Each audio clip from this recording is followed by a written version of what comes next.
وَلَا تَقْرَبُوا الزِّنَا إِنَّهُ كَانَ فَاحِشَةً وَسَاءَ سَبِيلًا. Allah says, don't even go near fornication, adultery, az-zina. Don't even go near it. He doesn't say la tazinu, don't do adultery, don't commit adultery. He says don't go near it. In other words, there's the act itself, and then there is a series of smaller acts that lead to it. It's got a perimeter around it, and you can't even go close to it. One has to understand the language of the Quran and the sensitivity in which it deals with this subject to appreciate the wisdom of Allah Azza wa Jal and how He's counseling us in dealing with this problem. Allah Azza wa Jal is telling us there are certain things that in and of themselves are not haram. You're not going to be able to pinpoint it and say it is wrong.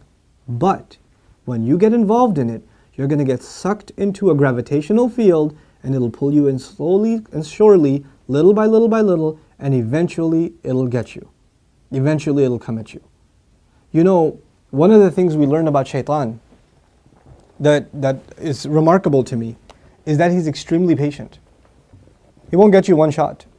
He'll come at you and he will put a little bit and a little bit and a little bit and a little bit until he destroys your character. He won't come and make you do the wrong thing right away. You know?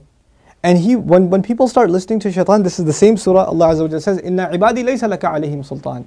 My slaves, you're not going to have any authority over them. In other words, people who really submit to Allah, He will not have authority over them. But others, الشيطان يعدكم الفقر ويأمركم بالفحشاء, Surah Al-Baqarah. He will command you to do shamelessness. In other words, when you listen to him a little bit, you've granted him a little bit of power. When you listen to him a little more, you've granted him a little more power. And if you keep on listening to him, he gets to the point where he can command you. You will find yourself, I can't even help myself, Brother Norman. I can't even help myself. I don't even know. I don't know how to turn the computer off. I don't know what makes me do that every night. I don't know what makes me do this or that. I don't know what makes me go there. That's when you know shaitan's got a pretty good hold on you. It's just getting worse and worse and worse and worse and worse. And you're not addressing it, and it's making the problem worse. And it's destroying your spirituality altogether. Your relationship with Allah depends on a heart being clean. Every time you're exposed to filth, more dirt, more blackness, more covers are poured on top of your heart. And it keeps on pouring and it keeps on pouring and it keeps on pouring to the point where you're listening to the word of Allah and you can't get yourself to even shed a single tear. It won't come because your heart has been made so hard because of all the exposure to filth, all the sin that your eyes are taking in all the time. And you don't even care anymore. You know, a good heart, when it sees something inappropriate that doesn't coincide with the commandments of Allah, it is disturbed. It's not attracted, it's disturbed. It says, no, that's wrong. Immediately the conscience kicks in, the alarm goes off. But when you're at the point, when you're by yourself and you feel no guilt doing it, you don't feel that it's wrong. The only thing before you stare at a sister, you look around like, is anybody else watching? And then you take a good look. That means the fear of Allah is completely gone. The only fear you have is that of the seen. There is no more fear of the unseen. What a horrible spiritual state to be in. Allah says, يَعْلَمُ خَائِنَةَ الْأَعْيُنِ وَمَا تُخْفِي الصُّدُورِ. He knows the stealing of the eyes, that little glance you caught. He knows that one, that little glance you took. What to speak of the stare. And He knows what the chests are hiding. You know why I brought up this particular ayah? Don't even go near zina. إِنَّهُ كَانَ فَاحِشَةً. It has always been considered a lewd, shameless, vulgar act. وَسَاءَ سَبِيلًا. And a horrible path. Allah describes it as a path. A horrible path. In other words, a path has steps. Right?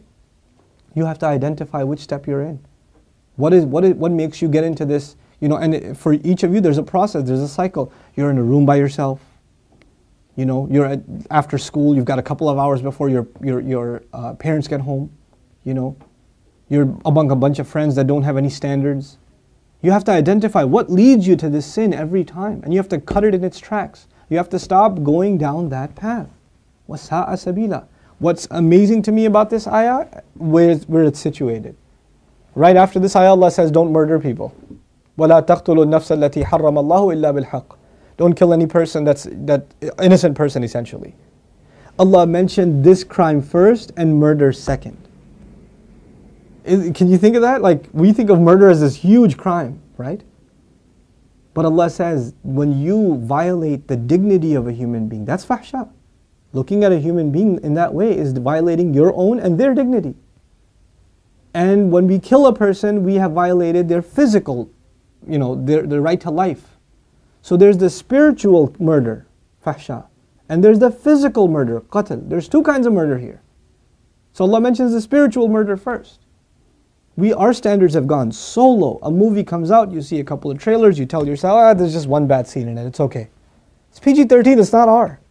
What used to be R 10 years ago is now PG-13. What used to be PG-13 is now PG. They put filthy scenes in everything now. And we don't even care about the spiritual price we're paying.